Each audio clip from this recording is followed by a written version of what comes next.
দেড় মাসের ব্যবধানে সাতক্ষীরার মরিচচাপ নদীর উপর নির্মিত 7টি ব্রিজ ভেঙে পড়েছে। ঝুঁকিতে আছে আরও কয়েকটি। ত্রাণ ও দুর্যোগ ব্যবস্থাপনা মন্ত্রণালয়ের সমন্বয়হীনতাকে দায়ী করলেন স্থানীয়রা। সাতক্ষীরা প্রতিনিধি জিএম মনিরুল ইসলাম মিনির তথ্য ছবিতে ডেস্ক রিপোর্ট। একনল সোপ, দেশের নম্বর 1 হালাল অ্যান্টিব্যাকটেরিয়াল সোপ। ন্যাচারাল ব্যাকটেরিয়ালাইসিসের সুরক্ষায় ফ্রেশ ও অ্যাক্টিভ সবসময়। সাতক্ষীরায় একের পর এক ভেঙে পড়ছে ব্রিজ।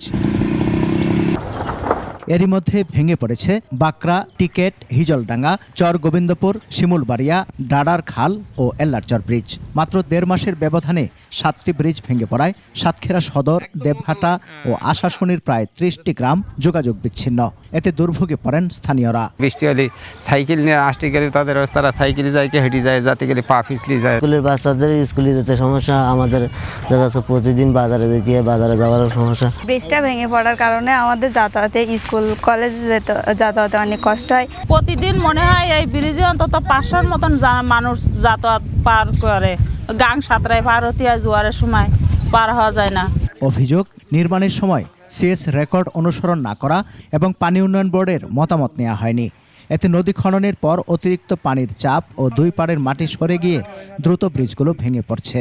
ব্রিজ ছাড়াও আমরা দেখতে পাচ্ছি বিভিন্ন স্থানে নদী তার স্বাভাবিক গতি ফিরে পাওয়ার কারণে ভাঙন সৃষ্টি হচ্ছে।